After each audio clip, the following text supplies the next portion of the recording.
So this one is about, you'll hear the dog walking around. I have a dog now. Alright, so today's episode is about my chat GPT usage. And this is kind of the first episode where I don't want to talk about it because I've been really enjoying it. And I don't want to talk about it because I'm like, well, what if I figure it out and then it's not fun anymore? I don't think that's going to happen. It's just the irrational fear that I have. But yeah, my usage of ChatGPT. Why? What is my usage? What's so weird about it? The people need to know. Let's tell a story. How it started is basically, I have these notes on my phone where I'll write down any ideas that I have. It started off in 2019, I remember. It was winter of 2019 when Kanye's Jesus is Lord dropped. That's when I first opened the note, because I was listening to Jill Scott Heron's Pieces of a Man at the time. Yeah, I know, I was pretty young for that. I'm kind of the notes was just called ideas, and I had a few emojis on it so I can differentiate it quickly from my other notes. God, this is demanding so much energy. I don't know why it's so heavy. It feels like a confession of murder. And it was just stuff like, I should listen to more 70s soul and stuff. This is so hard. It feels like a YouTuber apology. But yeah, and it was just stuff like, I'll read it right now. The first note was called Ideas, and it was just like, the first one was, do every art form once and document it and make a video out of it, because I thought I would be a YouTuber. And then I was like, try anything for a week video. Just neat ideas that I liked, or things to do. Make a video about the most optimal way to fold laundry based on speed and quality. Album where each song is a stage of grief and it's not the progression of the same conflict. Every stage is taken from a different event, but there is a narrative through the series of events. Oh, that's really cool. So basically the idea is there are different stages of grief, right? How does Matt Pat say? He says dabda. Denial. I'll try to do a graphic out of this.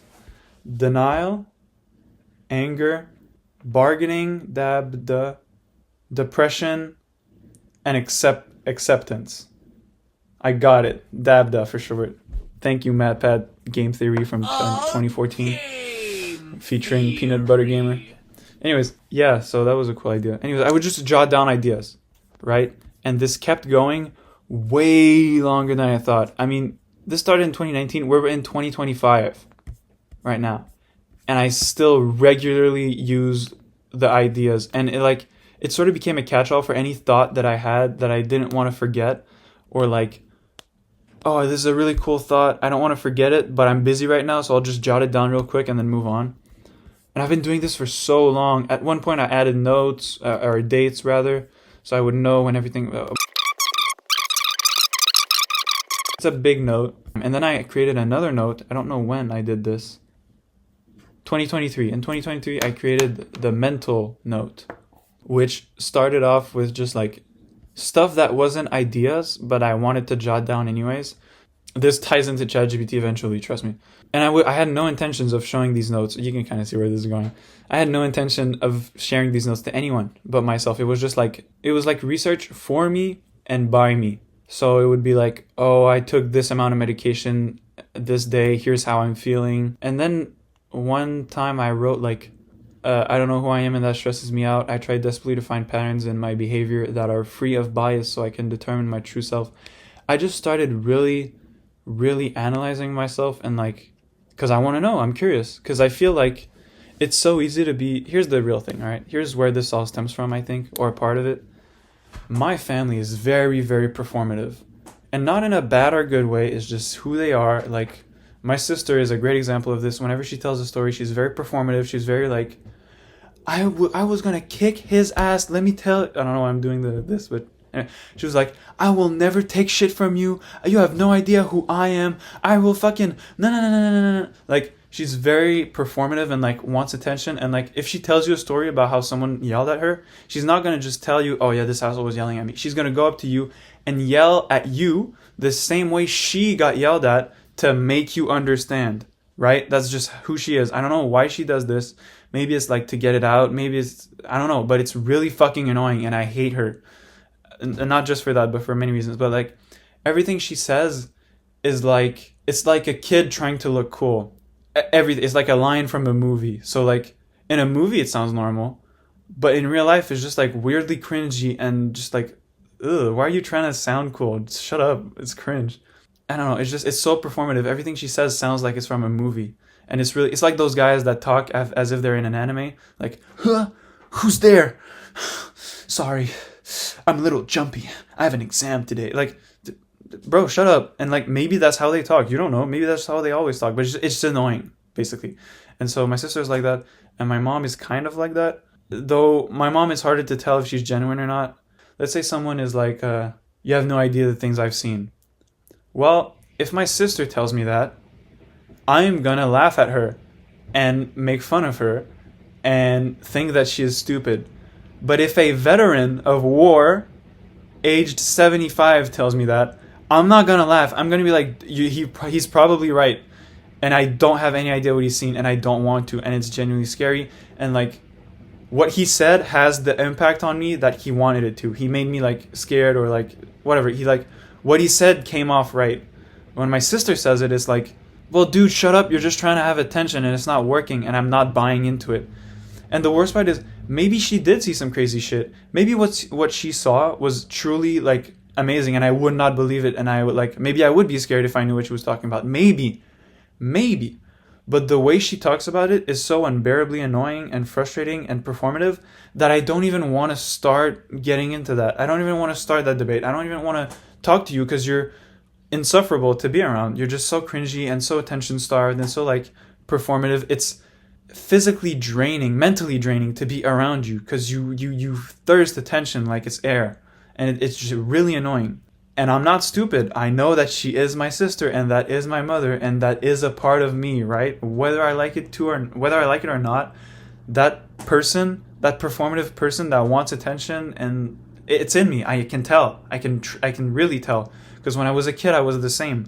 I would beg attention from everyone, and it kind of worked as a kid because like kids are stupid, but whatever.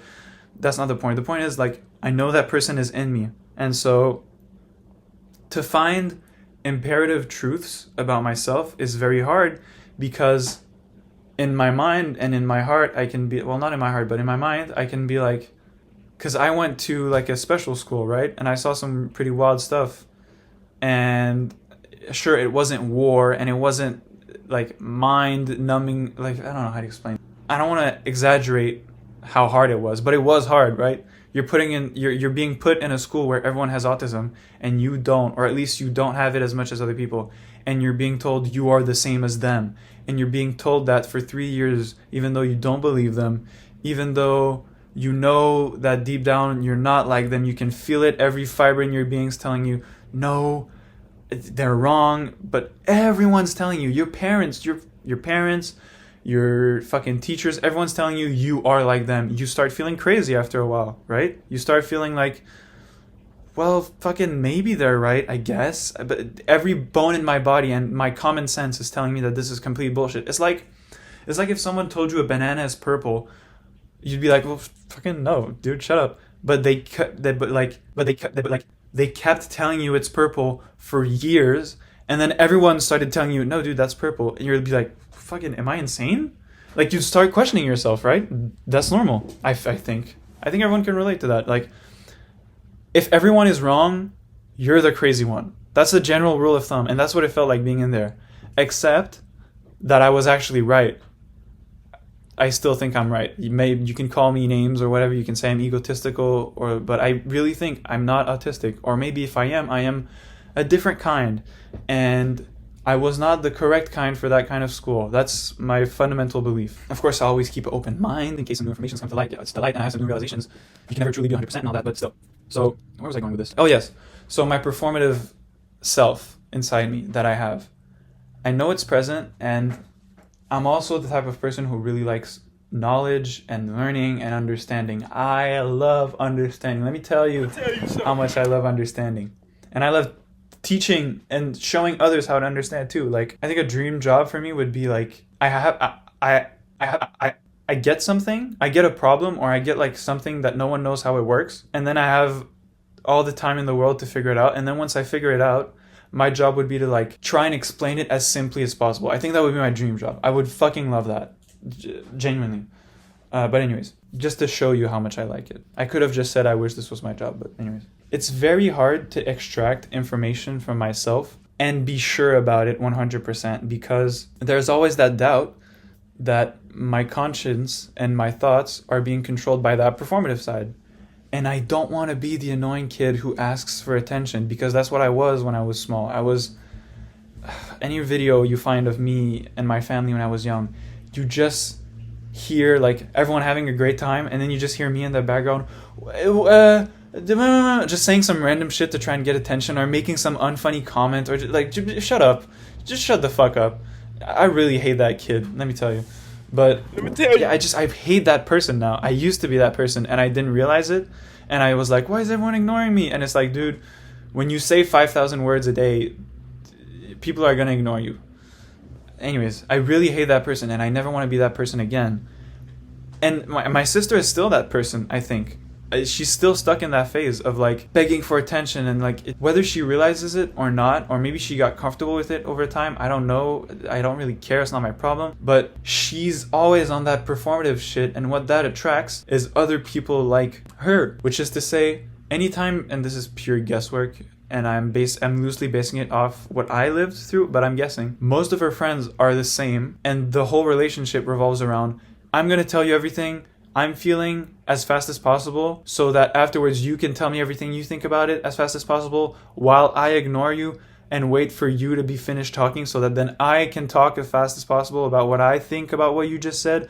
And while that's happening, you're going to ignore it because you're already thinking about what you're going to say after I'm done talking. And so when I'm done talking, and it's just like word vomit and no listening. And that's how I used to be with friends. I would be like, it's kind of like autistic friendship, or like a ADHD friendship, some people call it, where you're just like both ranting and you're like, yes, I know what you mean, and then you, no, oh my god, yes I know, no, oh my god, yes I know, you know what I'm talking about? I think you've experienced this. I think most people have experienced this, but like it's a fairly common thing among, I would say, ADHD people, but it doesn't have to be ADHD people. And I hate the term of ADHD people because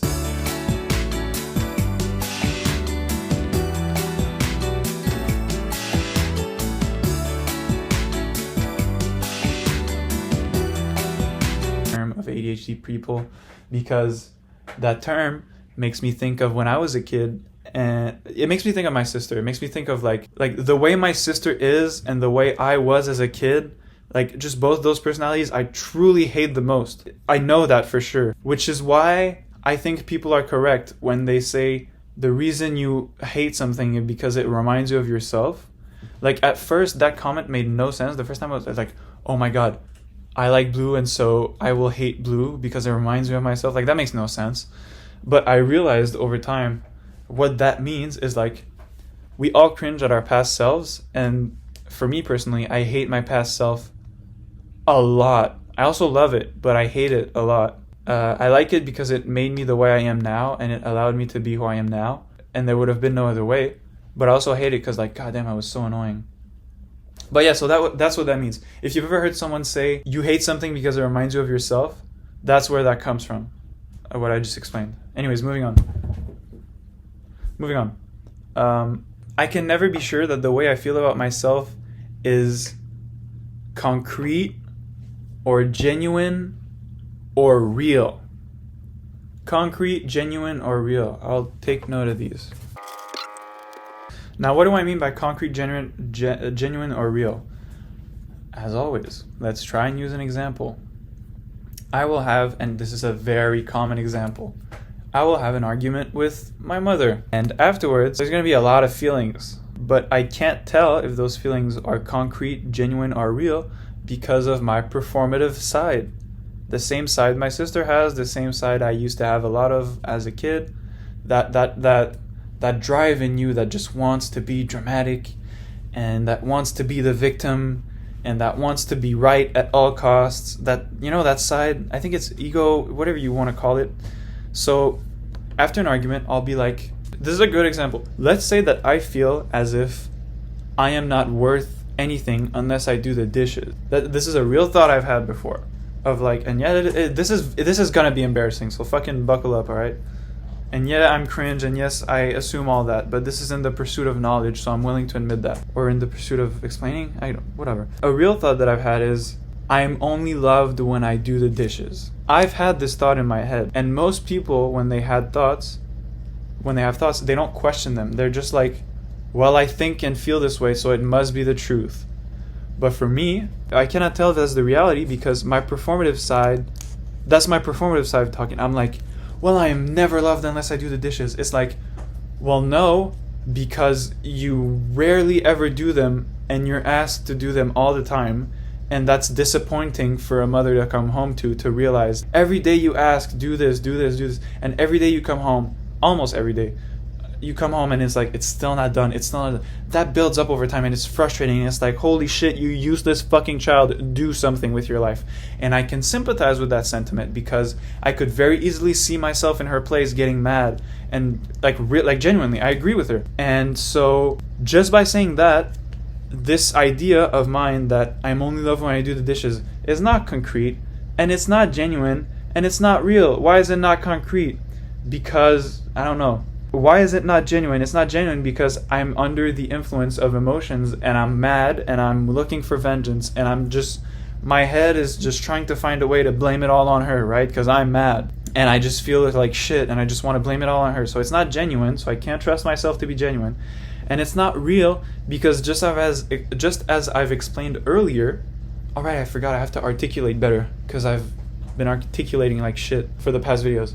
So if what I think can't be trusted, then what can I do to make it so that it can be trusted? What can I do to make sure that this isn't my performative side talking? That's the real question. How? How can I make sure that I'm because I don't want to be performative. Why? Because I would hate myself for it, others around me would hate myself for it, and it doesn't resolve anything. That's why I would hate to be performative. So now that we've established a clear reason why I don't want to be performative, 3 good reasons. My wife, she like apples. She like apples. Alright. Yes, so I want to be genuine at all times. Like I wouldn't hang out with my mom because she's always performative. The same reason I wouldn't hang out with my sister because I feel as if she's performative.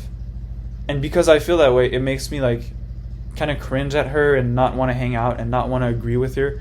Because anytime anyone is being performative, I criticize them the same way I would criticize my past self. So like, here's an example. Let's say someone is being like, they come home and they do this like, oh, today was so hard. And maybe it makes them feel better. But every time I hear that, I'm like, well, objectively speaking, if every day is hard, none of your days are hard. And so you're being fucking stupid and hypocritical and you're basically just asking for attention and looking for excuses to be lazy tonight. Now, this is annoying me because it's like, oh, the day was a hard day. I guess I won't do the dishes tonight. It fuels into this cycle of excuses and just stop making excuses for yourself. Like, oh, today was hard. Oh yeah, I bet it fucking was. Some people are dying. Like, I'll just get mad, right? Just because someone said their day is hard, I'll get mad. And maybe it was a hard day. And I don't deny that there are days harder than others, but it's like, I get mad at the performative aspect of it. It's like oh my god, my life is so hard. Dude, shut up. It's so annoying. But at the same time, I'm guilty. I've done that. I've done the my life is so hard thing. So what ends up happening is that like, one, my mom and or my sister aren't allowed to be themselves because I'm a dick about how I used to be. And two, they feel annoyed by me because I'm always correcting them and like being a dick. Basically, in their perspective, I'm just being a dick for no reason. Like, you could have just shut up and let me vent. It's like, no, I don't believe in venting. Like, I just have this, I think that's where it comes from. Oh my god, this was supposed to be about ChatGPT and I'm just breaking down who and why and what I am. But this is good. I've always been hard on myself and like trying to be better and like, don't make excuses, don't be a bitch. But at the same time, I haven't accomplished anything. I barely do the dishes, like I barely do anything. I'm not as tough as I would like to think myself to be, you know? Like, and I think that's one of the reasons why I hate working out, because it's like, it makes me face the music of like, well, dude, you're not as strong-willed as you thought you were, and you're not as strong or cool as you thought. And yes, a couple push-ups will make you breathe heavy. It just like makes you realize that, no, you're weak as fuck. And your body is going to remind you. And every time you push something or do anything with your body is going to hurt because you're weak. And that's why I hate working out. But yeah, I've always had this perception of like, stop making excuses. But I think it comes from the school I was in. And like, or maybe it comes from my parents, of like my parents always making excuses and me not wanting to be like that. And so I always have this very, very strong attitude of like, shut up, stop making excuses. But what that has done is pretty bad. Because what happens then is that like I'll experience some emotional shit, whatever it is, and then I won't allow myself to feel bad for it because I'll be like, well, shut up, pussy. Some people are having a worse day than this. So what basically happens is that due to this attitude and me hating my past self, what happens, I've said that 5 times, what happens is I hate myself and I refuse help from others, and I hate myself and I refuse help from others, and I hate when others feel sorry for themselves or are experiencing a tough time. Because, I mean, if I hate myself when I'm having a hard time and I don't understand why and I get angry and I'm like, this shouldn't be happening. If I get mad at myself for being emotional, why wouldn't I get mad at other people when they do it? So what happens is that I end up with zero sympathy. Not zero, but like I end up with very little empathy. I don't care about others. My only advice is to man up, whatever that means. And I know that this is a flawed logic, but my hatred for my past self is stronger than my hatred of this being illogical. And so I stay in that cycle. I stay in the cycle of like, shut up and tough guy and all that. So that's where it comes from. Damn, I guess they were right, those psychiatrists. Everything comes down to childhood, I guess. And it's crazy because right now, and whenever I record these videos, I don't even think about how I look or what I'm saying or anything. It's like a flow state. And yeah, that's cringe to say, but like it is, I'm trying to get as close as possible to my words being what's going on inside my brain. That's the one and only goal, is to facilitate from brain to mouth conversion rate and get it as close to 1-1 as possible. See what I'm saying? Like, I want the ratio of what I'm thinking and what I'm saying to be as close to perfect as I can. Like, I think that explains it, right? I want to keep explaining it. I want to be crystal clear, but I think that explains it. I can explain more. But then again, it's the need to explain, it's the need to be understood. But yeah, I want to make sure what I'm saying is what I'm thinking. And that it's genuine and concrete and real. Most of the anger, and it seems obvious now that I've said everything, most of the anger at myself comes from me trying to not be something. I want to not be the kid I was. I want to not be like my sister. I want to not be like my mom. And so anything that I do that my brain can relate to those, or that personality, that character that I was saying, that performative aspect, anything that my brain relates to that, it's like, no. It's like, stop. Don't do that. Anger, immediate emotional reaction. Just no. I don't like it. So having established that, it makes sense that people who grew up in a way that they don't hate any particular thing, like they had a fun childhood and like they didn't hate anyone, maybe that's why they're happier with themselves, because they're just existing. Unlike me, who's trying to not be like something. They're just being. I'm trying to be, all while not being that thing. Like, all of this is allowed, but that part, I hate that part, and I don't want to be that, so I try to not do it. Meanwhile, other kids are like, well, who cares? Everything is great. I can just be myself. And they have less to focus on. So yeah, 35 minutes. It feels like 15 minutes every time. 35 minutes and I still haven't talked about ChatGPT. Maybe that's why I was tired at the beginning, because I had a gut feeling that it would take long, but I didn't consciously realize it.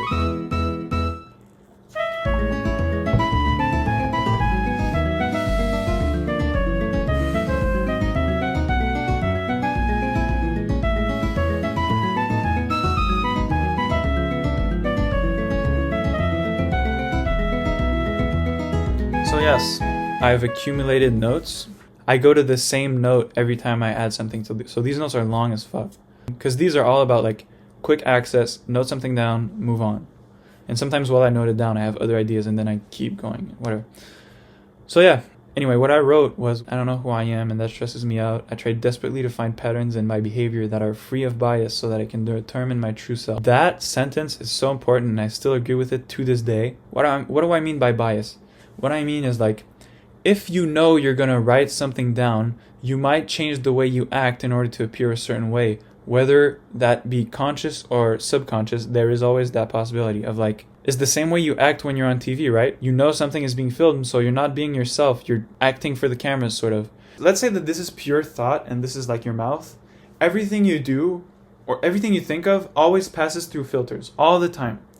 If you're with family, there's a family filter. You can't say, I will kill orphans, not that you would think that, but whatever, all right, you get what I'm saying? Like, you can't say certain stuff because you're with your family. Let's say you're a smoker, right? That's pretty common. Young smoker, and you know your family hates smoking. So you're going to be like, well, I had this thought right now of like, oh, dude, I would love to smoke. But the family filter is blocking you. Hey, you're with your family. You can't say shit like that because otherwise there's going to be poo-poo that happens. Right? Everyone knows this. You agree? Great. And when you're on TV, it's the same thing. You're being way more conscious of what you're about to say. You think before you speak way more. And what that thinking before you speak, what that means is like you're going through filters, right? Right. So what I'm trying to do is I'm trying to figure out this guy. Pure and simple. I'm trying to know what this guy thinks and feels, the pure thinking, without any of the filters. But the thing is, just like in science, this is like a particle. You cannot observe it directly. You can only observe what it does, right? What it says and does.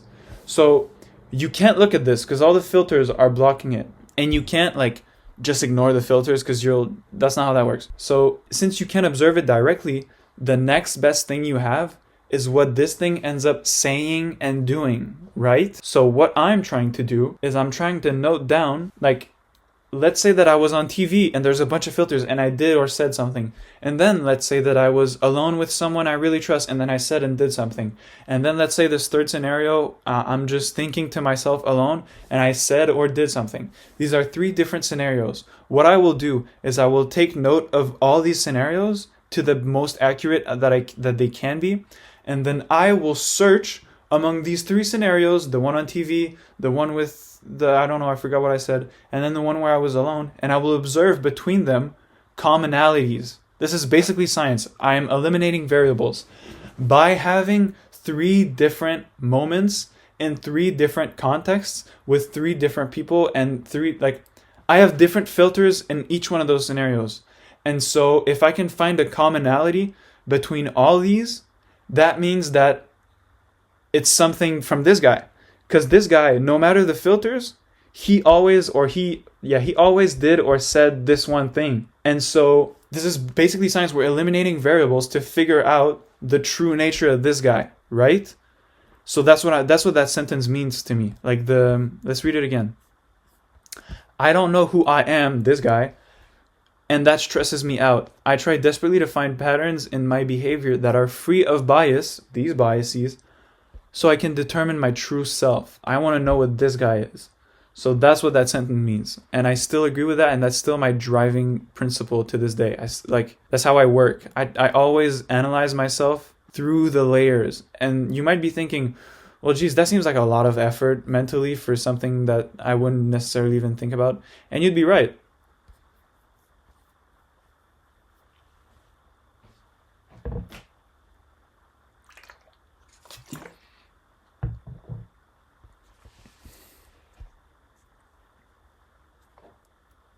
Moving on. Anyway, that wasn't funny, but whatever. Basically, I started dissecting myself in my notes. And then once I started, I didn't stop. And then I took notes of like, well, what differences do I notice when I take coffee in the morning? Just researching myself in every definition of the word. Just like, why am I thinking this? What is this saying about me? This guy. Just trying to figure shit out. I think someone's at the door. Oh god, this is gonna be the biggest video I've ever fucking uploaded. This is gonna be the definitive video, the definitive Thomas video. You watch this and you understand everything you need to.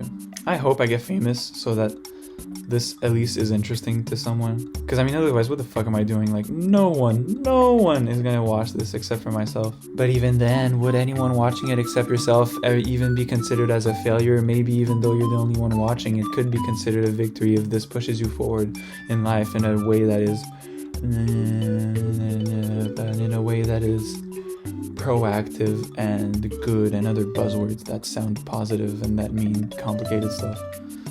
Dude, maybe I don't even need anyone to watch this. Oh, dude, imagine I all delete it when I'm done. No, I can't do that. I can't do that. I have to keep a copy for myself. I will never delete this.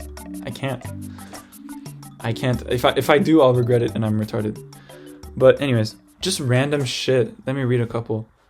I hate ugly strangers. Just like trying to understand, why does a ugly face make me angry, or like, well, not angry. I know, like, all of these sound crazy when I say them, which is why I feel the need to explain them in a way that, like, oh, okay, I can see what he's coming from. But like, what I note down is my raw feelings. Nothing explained, nothing. Well, sometimes I'll explain, but like, I can just write down raw shit, and sometimes I'll look back and I'm like, I see what I meant. I know what I meant by this. And later I'll look back and basically what I just said. I can look back and be like, well, I wasn't saying it properly, but I know where this feeling comes from.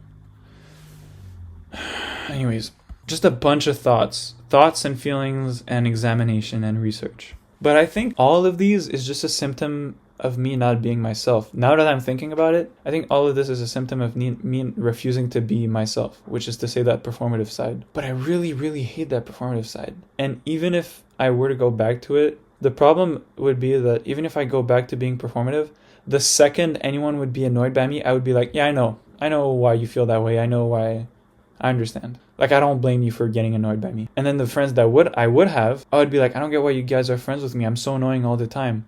And it would be genuine. I would not be saying that for attention. It would be genuine. Like, I do think that I am annoying. And so why do you guys hang out with me? So like, to those who are watching and they're like, oh, well, maybe I'm going to keep referring to a public even though there is none. And there's nothing you can do about it. So shut up and move on. So those of you who are watching and they're like, oh, well, just be your true self. It's like, no, because that's not the road to happiness. That's not I know that wouldn't work. Because then I would be like, well, am I being too performative?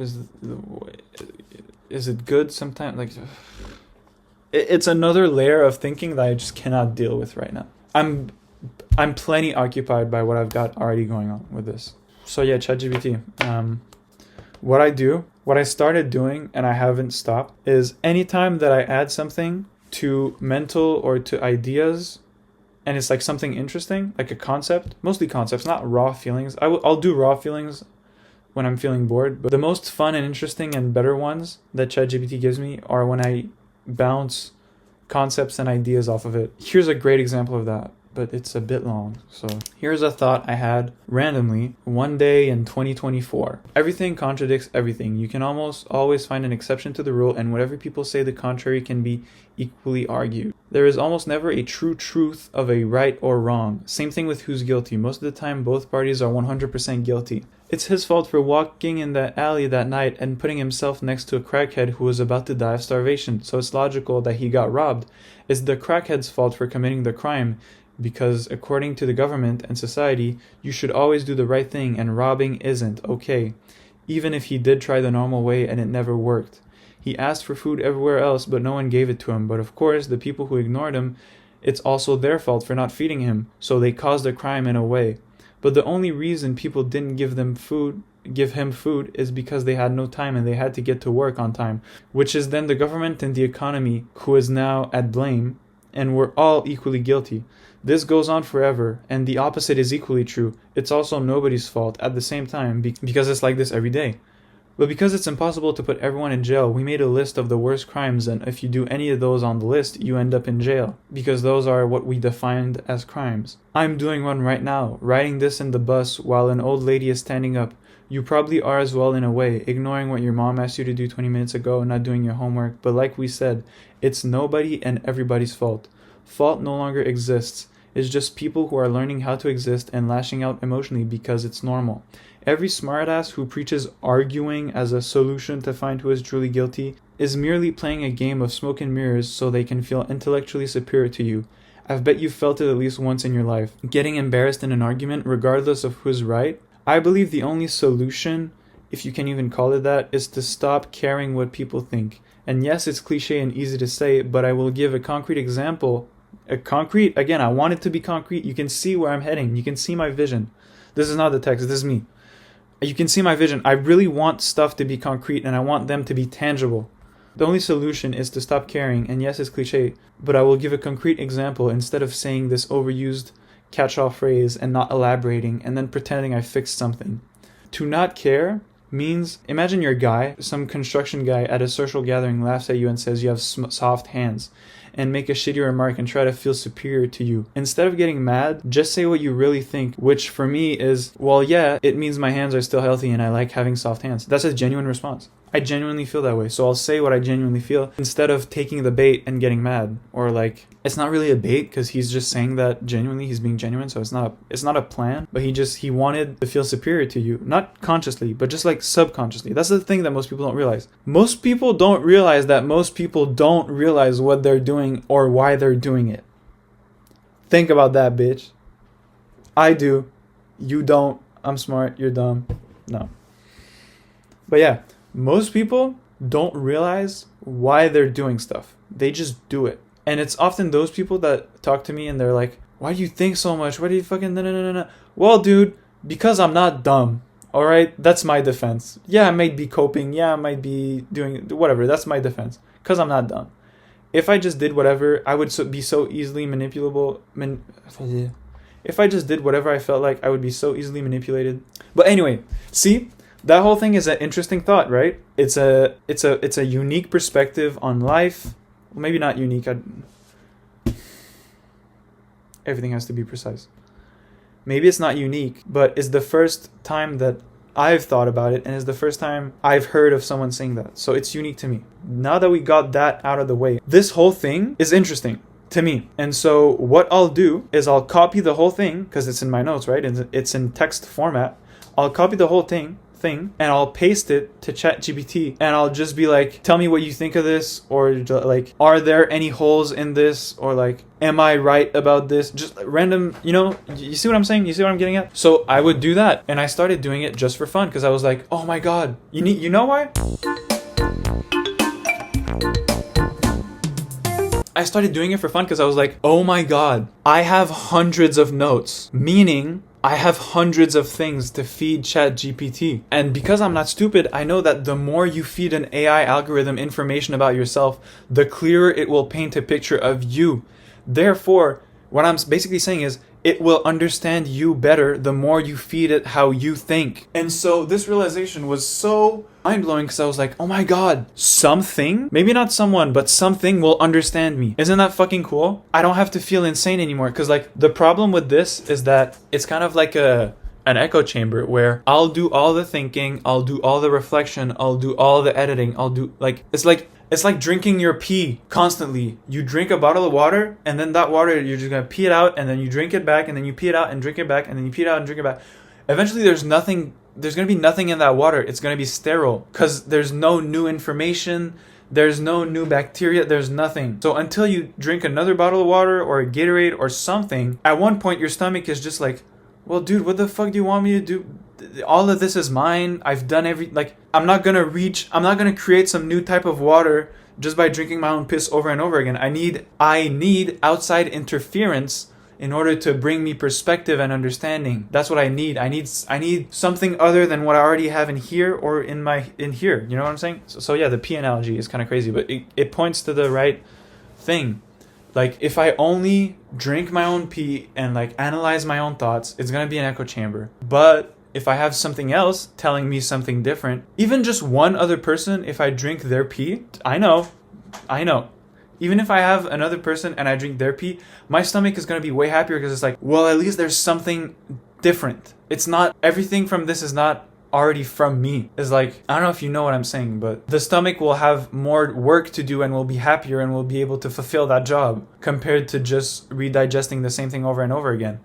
I don't know, I explained that pretty poorly, but whatever. So when I realized that I could use ChatGPT and be like, oh my god, I can get new information based off everything that I already said, it was beautiful and amazing because normally what I would have to do is I would have to prep someone. I would have to text one of my friends and be like, if I were to share this, I would have to text one of my friends and be like, okay, here's the thing that I wrote. I'm not crazy. Like, I would have to preface it. I would have to explain it. But with ChatGPT, I just have to fucking copy and paste it into there and be like, what do you think? And it's gonna give me exactly what I want. It's gonna give me a reflection of logic. Whereas if I show this to my friend, they're gonna be casting judgment on me. There's a bunch of variables that I don't want to have to worry about, like their perception of me, what they think, all right, that's mostly it, but like those are big aspects. Like, well, what if I share this to someone and then they start thinking I'm crazy? And then they do something just because they misunderstood, and their misunderstanding leads to something that I now have to do. I don't want to deal with all that. I just want to get feedback on what I said without any BS.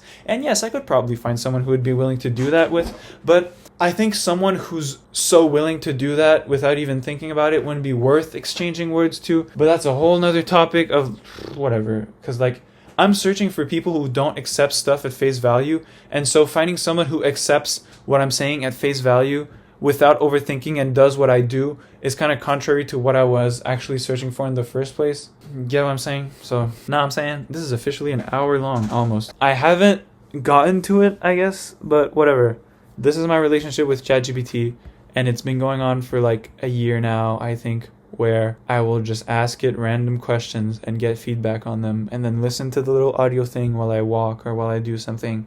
And it is the most interesting conversations I have ever had in my entire life. And some part of me is worried because I think I don't end up remembering them because they're so interesting all the time. I'm having a blast while I listen to them, but I don't think I'll remember them that much. But then again, is it really fair to say, like, is it fair to myself to think, hey, if you can't recall a conversations you had 2 days ago, then it's not worth having? I don't think so, because most of the stuff we do, we forget. And I am kind of worried it's become a form of entertainment for me. But why would I be worried about that? Maybe entertaining myself through thinking is a good thing, and it means that I'm more entertained than the average person, and I can sit in boredom longer without going crazy because I don't rely on outside stuff, which I don't know. You can interpret, there's so many ways to interpret something as either good or bad. It's fucking mind-numbing, so I'm not going to do that. I'm just going to leave it at that. I'm just going to leave it at that. I talked for an hour. So yeah, any question that I have about a TV show, anything that I'm thinking of, I'll ask ChatGPT. And if ChatGPT answer is interesting enough, I'll take note of what it's saying. So I'll copy the whole thing and paste it into a specific note that I have for conversations with ChatGPT. Because I do not want to mix ChatGPT thoughts and feelings with my thoughts and feelings. You don't want to do that, because then it ruins the whole point of ideas. So my note ideas and my note mental, I know for a fact it's all written by me. There's nothing, like, if the AI brings to me an interesting point and I'm like, oh, I could have added this to what I was saying and it would have made it better, I don't do it. I copy the idea from the AI and I put it in a specific place apart from everything else. This was supposed to be a short video that I explain stuff right before I do the dishes, and I managed to make it last an hour. That's crazy. Anyways,